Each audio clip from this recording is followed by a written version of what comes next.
Hello everyone, नमस्कार। म Dinesh Khatri. Grade 10 र एससी एक्जामको लागि तयार पारिएको यस मोडुलर प्रोग्रामिङको लेक्चर 2 मा यहाँलाई स्वागत छ।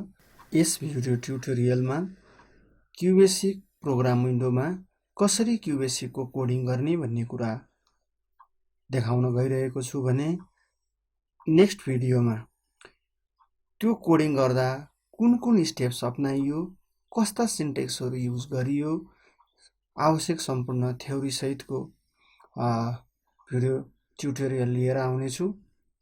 Right a program to input two different number and display their some.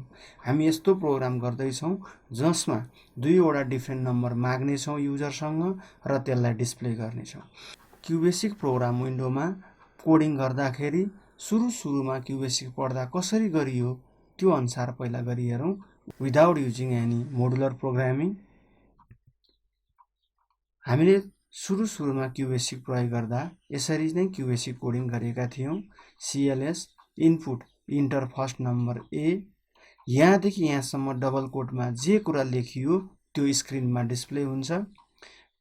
युजरसँग value माग्छ, दिएको भ्यालु एमा असाइन हुन्छ।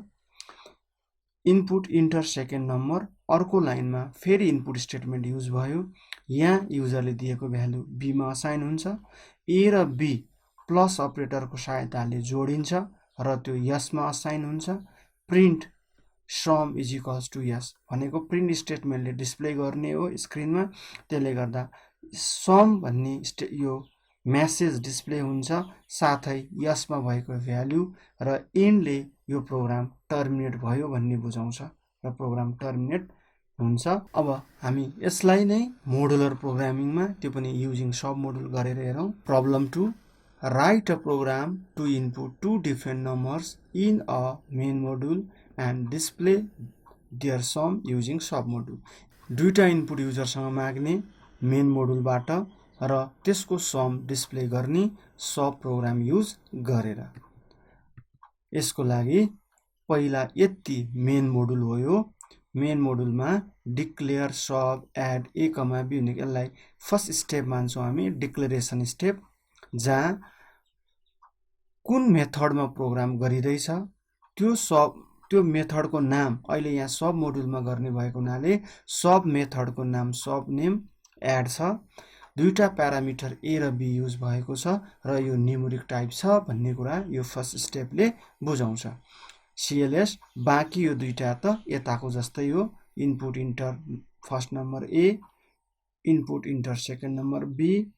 अनि यहाँ दोस्रो स्टेप भनेको कल स्टेटमेन्ट युज भएको छ, जहाँ कल कुनै पनि ब्लकलाई कल गर्नु पर्यो भने त्यसको नामबाट कल गर्ने हुनाले यहाँ हामी एड भन्ने सब मोडुल त्यो ब्लकलाई कल गर्न जाँदैछौँ। सो एड भन्ने नाम छ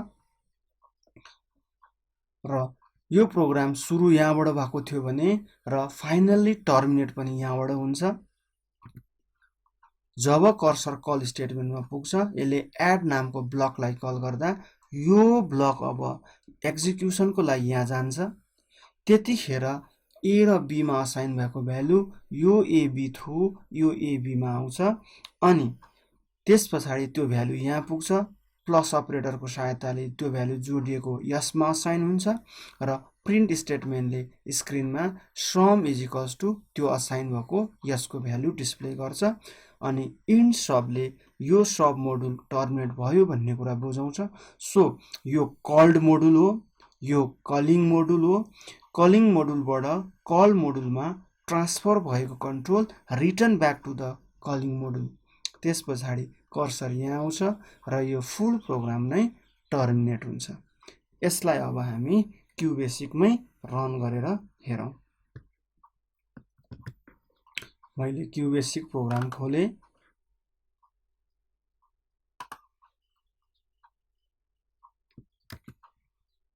पहिला हामी कुनै पनि मोडुलर प्रोग्रामिङ युज नगरिकन नर्मल तरिकाले गरौँ। CLS input input enter first number is equals to A, input enter second number is equals to B sum is equals to a plus b print sum of two numbers is equals to sum र yield। यसरी यो प्रोग्रामलाई हामी run गरौँ। F5 थिच्दा पनि हुन्छ।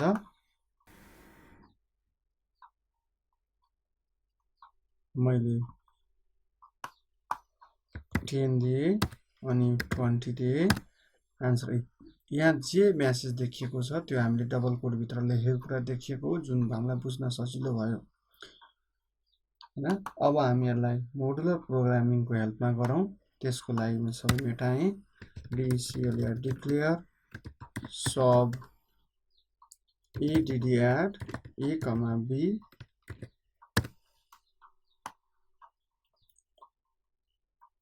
add a, b cls input enter first number is equals to a input enter second number is equals to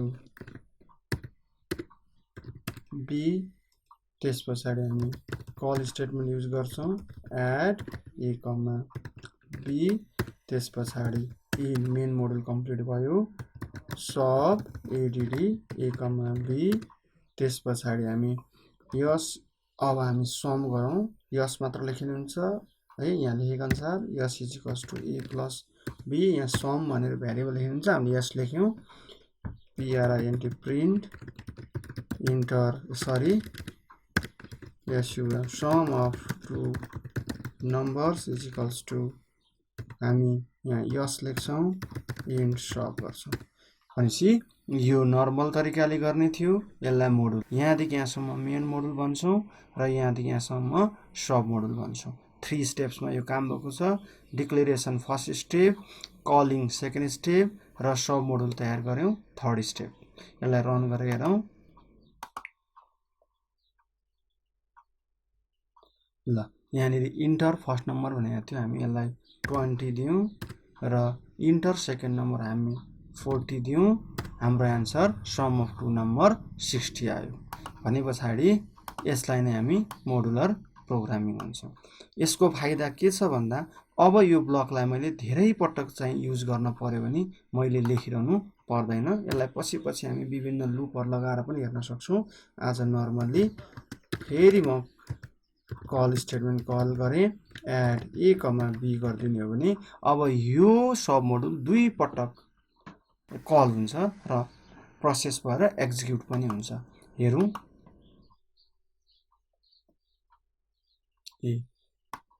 हैन। First number हामी 60 दियौं र सेकेन्ड नम्बर 10 दियौं भने 77 हुन्छ। यो सब मोडुल त 2 पटक प्रयोगमा हो। त्यसले गर्दा क्वेशनले मागे अनुसार हामीले गर्नुपर्ने हुन्छ। जस्तै अब म यहाँ अन्य मोडुलहरु पनि डिफरेन्ट मोडुल प्रयोग गर्न चाहे भने मैले प्रोग्रामलाई मोडिफाई गर्दै छु। जस्तै म डिक्लेयर लेख्छु, डिक्लेयर सब। अब म प्रोडक्ट निकाल्नु पर्ने हुँदा PRO भनेर लेखिदिन्छु। ल a, b गरे। त्यस पछाडि यहाँनिर गएर फेरि कल PRO गरेर a, b गरे भने अब मैले एउटा त्यस्तै मोडुल बनाउनु पर्ने हुन्छ। जस्तै सब PRO a, b अनि गएर मल्टिप्लाई हो yum is equals to a asterisk b print print product product of two numbers is equals to हामी लेखौं m अनि इन सब। यसरी गर्ने हो नि यहाँ 2 चोटी डिक्लेयर भएको छ। एउटा एड भन्ने सब मोडुल, एउटा प्रो भन्ने सब मोडुल र त्यो दुईटै मोडुल कल गरेको पनि छु मैले। रन गरेर हेरौं। जस्तै रन विन्डोमा हामी फर्स्ट नम्बर 2 दियौं र सेकेन्ड नम्बर हामी 10 दियौं। सम अफ टु नम्बर्स पहिला कलले एड ब्लकलाई कल गरे हुनाले सम आयो। 10 र 2 जोड्दा 12, 2 + 10 12 र सेकेन्डमा a * b भनेको 2 * 10 20। जस्तै अब मैले यो एडलाई तल लेखिदिएको भए पहिला मैले चाहिँ प्रो भन्ने ब्लकलाई कल गरे भए ल हेरौँ के हुन्छ। त्यही ब्लक पहिला एक्जिक्युट हुनुपर्छ। जस्तै हामी फर्स्ट नम्बर 3 दिउँ र सेकेन्ड नम्बर 20 दिउँ। त्यसो भए पहिला प्रडक्ट भन्ने यहाँनिर कल भएको हुनाले पिआरओ 3 इन्टु 20 60 आयो र सेकेन्डमा एड भन्ने ब्लक कल भएको हुनाले 3 प्लस 20 23 भयो हो। जस्तै अब मैले सिए कल एडिडी ए कमा बी गरिदिएको भए यो प्रोग्रामलाई फेरि हामी रन विन्डोमा हेरौँ ल। जस्तै एमा 4 असाइन गरेँ र बीमा मैले 50 असाइन गरेँ ल। पहिला एड भन्ने मोडुल कल भयो हैन, कल एड, त्यसले गर्दा यो एक्जिक्युट हुनु पर्यो।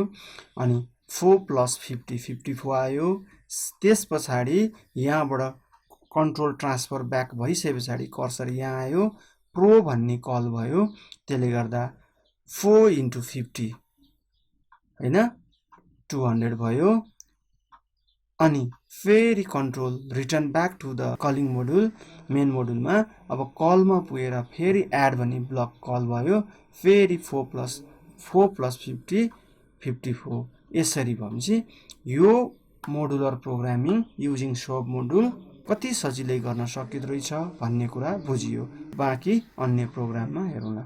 यसरी धेरैभन्दा धेरै ब्लकलाई युज गर्न सकिने वा एउटै ब्लकलाई आवश्यकता अनुसार कल गर्न सकिने हुनाले यो प्रोग्राम मोडुलर प्रोग्रामिङ सजिलो र फाइदाजनक छ। यसले ठुलो प्रोग्रामलाई सानो साइजमा कन्डेन्स गरिदिन्छ भने कोडहरू बुझ्न पनि सजिलो हुन्छ।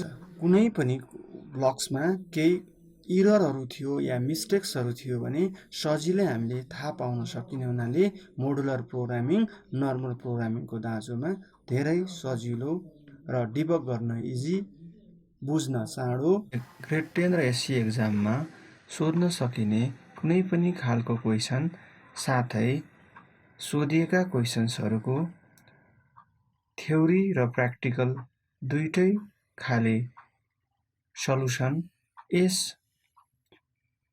युट्युब च्यानलमा समावेश गरिने हुँदा यस च्यानललाई लाइक, सब्सक्राइब र आफ्ना साथी समक्ष सेयर गर्न नभुल्नुहोला।